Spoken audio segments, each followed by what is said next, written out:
এই জায়গাটিতে রয়েছে হাজার কোটি টাকার গুপ্তধন। পৃথিবীর অন্ধকার ঘন জঙ্গল, যেখানে দিনের আলোতেও সূর্য প্রবেশ করতে ভয় পায়। আর সেই জঙ্গলের বুকে শত শত বছর ধরে জেগে আছে এক প্রাচীন অভিশাপ।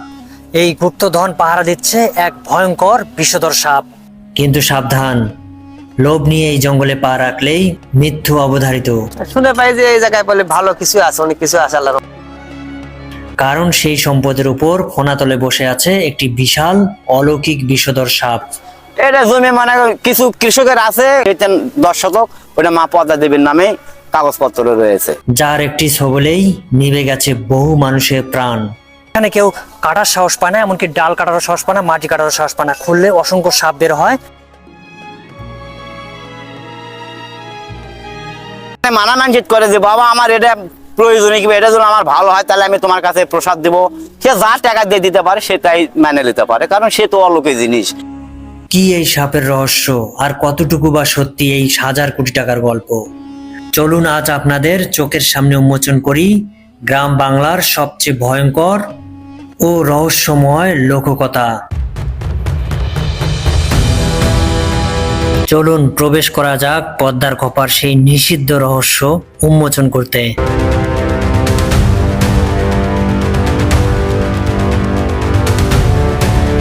আজ আপনাদের নিয়ে যাচ্ছি উত্তরবঙ্গের এক ঐতিহাসিক জেলা বগুড়ায়। এই মুহূর্তে আমরা আছি বগুড়ার কাহলু উপজেলার রাস্তায়।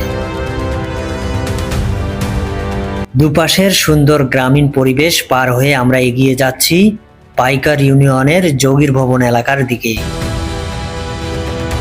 এই রাস্তাটি ধরে কিছু দূর গেলেই দেখা মিলবে সেই নিষিদ্ধ এবং রহস্যময় স্থানের, যা স্থানীয় মানুষের কাছে পদ্মার খোপা কিংবা যোগীর খোপা নামে পরিচিত। এই যে দাদা পাওয়া গেছে, এই দাদা প্রচুর ভিডিও দেখা যাচ্ছে। গুপ্তধন কোনটা? এখন তো যেটা জানা যায় গুপ্তধন নাকি আছে, শোনা যায়, তাই এখানে অনেক কিছু বলে আছে, শোনা যায়।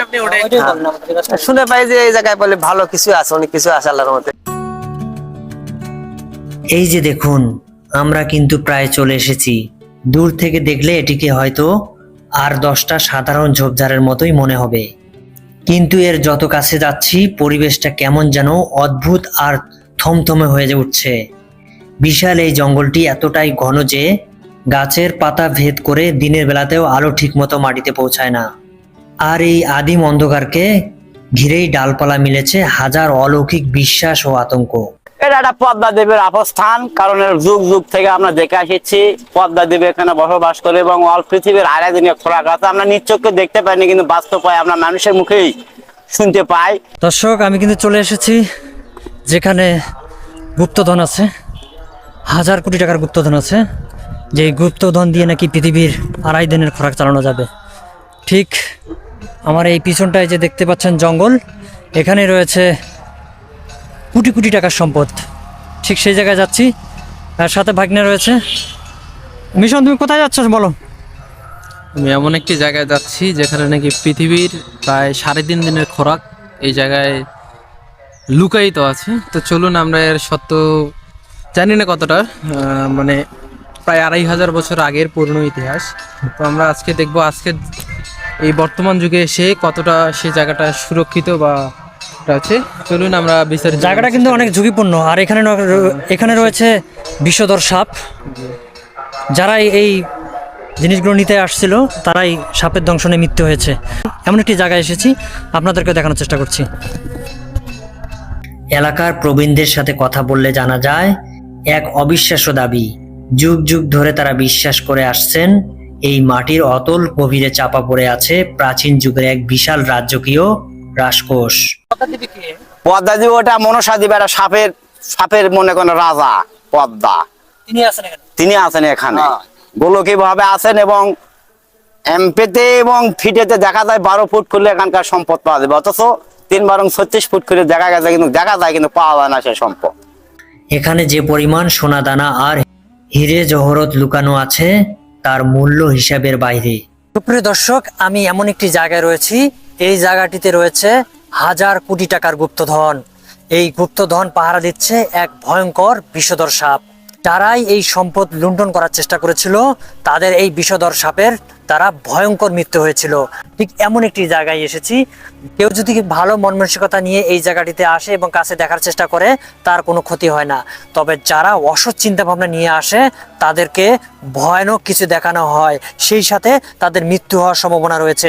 আমি সেই ভয়ানক বিষধর সাপের যে জঙ্গলটি রয়েছে, একটি উঁচু ডিবি দেখতেছেন, এখানে মাঝখানে একটি গর্ত রয়েছে, এখানে রয়েছে হাজার হাজার কোটি টাকার গুপ্তধন, যা দিয়ে নাকি পৃথিবী 2.5 দিনের খোরাক চালানো যাবে। অবাকীয় বিষয়, তাই না? আর এখানে যিনি রয়েছেন বিষধর সাপ, তিনি হচ্ছেন পদ্মা দেবী। পদ্মা দেবী হচ্ছে মনসা দেবী নামে পরিচিত, যিনি হচ্ছে সাপের দেবী নামে পরিচিত। তিনি নাকি এই জায়গাটিতে আছেন এবং সেই ধন সম্পদগুলো সুরক্ষিত রাখছেন এবং দেখভাল করছেন। সেই গুপ্তধনের সামনে আপনাদের কথা বলার চেষ্টা করছি এবং আপনাদের দেখানোর চেষ্টা করছি। আর এখান থেকে প্রচুর পরিমাণে সাপ বের হয় এখনো নাকি জানা যায়। এখানে আশপাশ এই জায়গাটুকু বাদে সম্পূর্ণ জায়গাটিতে মানুষ চাষাবাদ করলেও ঠিক এই জায়গাটিতে কেউ খোঁড়ার চেষ্টা করে না। কেউ যদি খোঁড়ার চেষ্টা করে তাহলে এখান থেকে ভয়ানক অনেক ধরনের সাপ বের হয়, এজন্য কেউ খোঁড়ার চেষ্টা করে না। এবং কেউ যদি এর কাছাকাছি অসৎ চিন্তা ভাবনা নিয়ে আসে তার অবশ্যই ক্ষতি হবে, এমনই কিন্তু প্রচলিত এবং লোকমুখে কথা রয়েছে। এই অলৌকিক লোককথার কারণেই জঙ্গলটিকে ঘিরে মানুষের মনে কৌতূহলের শেষ নেই। কিন্তু শত শত বছর ধরে এই বিপুল সম্পত্তি এখানে অক্ষত অবস্থায় পড়ে আছে, কিন্তু তা স্পর্শ করার সাহস পায়নি কেউ। এর পিছনে যে কারণটি রয়েছে তা বিজ্ঞানকেও হার মানায়।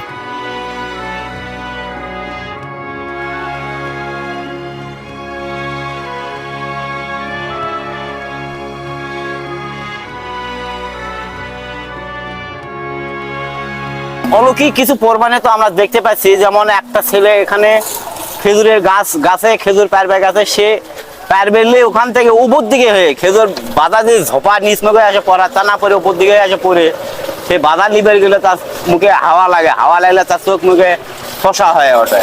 ফসা উঠলে তখন সবে দেখায় যে এখানে যে অলৌকিক কাজ করছি, যে লোভ লালসা করছি, সেই লোভ লালসা ভুলে যায়। দুল এখানে কোনো দুধ কলা মানুষা করে দুল বেচতে চাস তাহলে আমাকে দিয়ে যাস, নাহলে তোর পুরি আমি ধ্বংস করে দেবো। স্থানীয়দের অটল বিশ্বাস, এই বিশাল সম্পদের ভান্ডার পাহারায় দায়িত্ব রয়েছে এক ভয়ঙ্কর অলৌকিক শক্তি।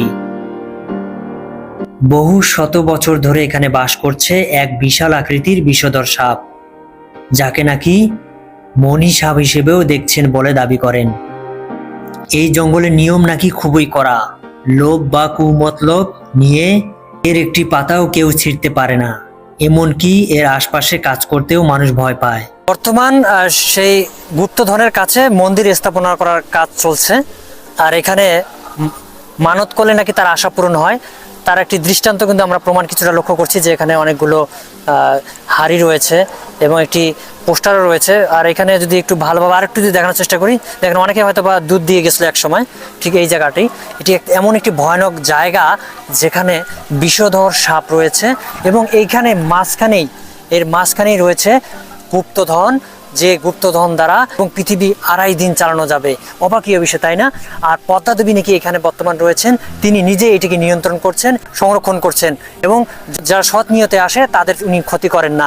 এখানে কেউ কাটার সাহস পায় না, এমনকি ডাল কাটারও সাহস পায় না, মাটি কাটারও সাহস পায় না, খুললে অসংখ্য সাপ বের হয়। আর এখান থেকে যারা এই ধন দৌলত লুণ্ঠন করার চেষ্টা করেছিল তাদের হয়েছে সেই বিষধর ভয়ানক সাপের দ্বারা মৃত্যু। শোনা যায় অতীতে যারা এই নিষেধাজ্ঞা অমান্য করে জঙ্গল কেটে সম্পদ গোছার চেষ্টা করেছিল তাদের পরিণত হয়েছে অত্যন্ত ভয়াবহ। এ পর্যন্ত অত্যন্ত 3 জন মানুষ, যাদের মধ্যে ওঝা ও কবিরাজও ছিলেন, তারা এই গুপ্তধন তোলার তান্ত্রিক চেষ্টা করতে গিয়ে সাপের কামড়ে প্রাণ হারিয়েছেন। তারা কেউ এই জঙ্গল থেকে জীবিত ফিরতে পারেননি। আর এই রক্তক্ষয়ী ইতিহাসের কারণেই এলাকার মানুষের মনে এই স্থানটিকে নিয়ে তীব্র ভয়ের সৃষ্টি হয়েছে। আমরা এখন বর্তমান দেখছি সামনে একটা পাখা করা হচ্ছে, এটা কি?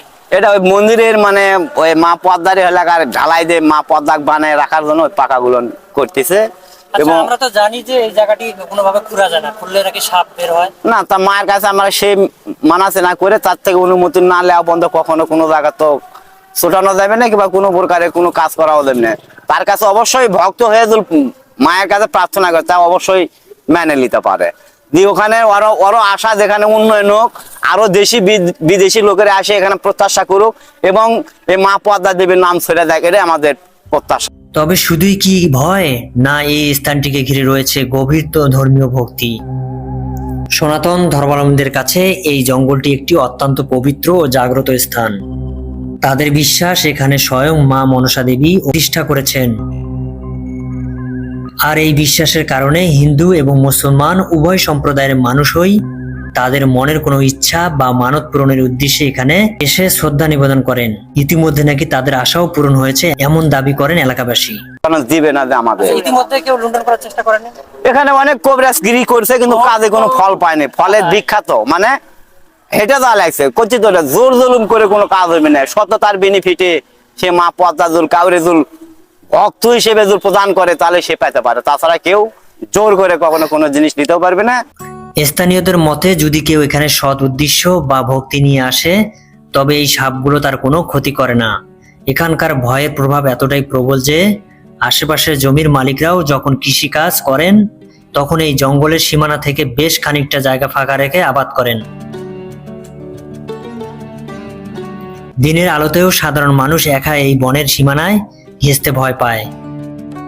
এই জায়গাটাতে কোনো মানত করলে কি কাজ হয়? এখানে মানুষ করলে এবং মনের থেকে জুল খাটিয়ে দিলে জুল কোনো ব্যক্তি, কোনো ভক্ত কিংবা কোনো জুল এখানে মানা মানসিক করে যে বাবা আমার এটা প্রয়োজনীয় কিংবা এটা যদি আমার ভালো হয় তাহলে আমি তোমার কাছে প্রসাদ দেবো, সে যা টাকা দিয়ে দিতে পারে সেটাই মেনে নিতে পারে, কারণ সে তো অলৌকিক জিনিস। কারণ পদ্মা দেবী যারে তাক ভালোবাসবে, সকল জীবই কিন্তু ভালোবাসে। এই লোককথাগুলো শুধুই কি গ্রাম বাংলার মানুষের কল্পনা, নাকি এর পিছনে লুকিয়ে আছে কোনো প্রাচীন রাজবাড়ির হারিয়ে যাওয়া ইতিহাস? সত্য যাই হোক না কেন, এই পদ্মার খোপা আমাদের লোক সংস্কৃতি ও ঐতিহ্যের এক রোমাঞ্চকর অংশ। চতুর্থ সাইডে যে জমি আছে, এই জমিটা কিভাবে তারা চাষাবাদ করছে? এটা জমি মানে কিছু কৃষকের আছে, জমালার আছে, আর ওই যে ঠানা বাদ দেখে দিয়েছেন 10 শতক, ওটা মা পদ্মা দেবীর নামে কাগজপত্র রয়েছে। ওটা কেউ খেতেও পারবে না মা পদ্মা ছাড়া এবং হিন্দু সম্প্রদায় ছাড়া। চাষাবাদটা কেমনে হয়, যে কাটাকাটি যেটা কাটাকাটি বিষয় সেটা মনে করেন এইবারই তো মনে করেন এলো শুরু হলো। তাহলে তো পুরাতন ইতিহাসে এই তো কয়েকদিন আগে এই মন্দিরের কাজ শুরু হলো। তাছাড়া এর আগে কোনো না, এর আগে কোনো কাজ ছিল না। বগুড়ার এই রহস্যময় গল্পটি আপনাদের কেমন লাগলো? আপনারা কি এই অলৌকিক সাপের কাহিনীতে বিশ্বাস করেন? কমেন্ট করে অবশ্যই আপনার মতামত জানান। ভিডিওটি ভালো লাগলে লাইক ও শেয়ার করুন। আমি এতক্ষণ আপনাদেরকে বলার চেষ্টা করলাম প্রচলিত লোককথা এবং ইতিহাস থেকে কিছু তথ্য আপনাদের সঙ্গে শেয়ার করার চেষ্টা করলাম। দেখা হবে আগামীতে একটি নতুন ভিডিওতে। সে পর্যন্ত ভালো থাকবেন। আমাদের এই নতুন চ্যানেলটি সাবস্ক্রাইব করে পাশে থাকবেন এবং সব রোমাঞ্চকর রহস্যের সন্ধান পেতে আমাদের সাথেই থাকুন। দেখা হবে পরবর্তী ভিডিওতে। ধন্যবাদ।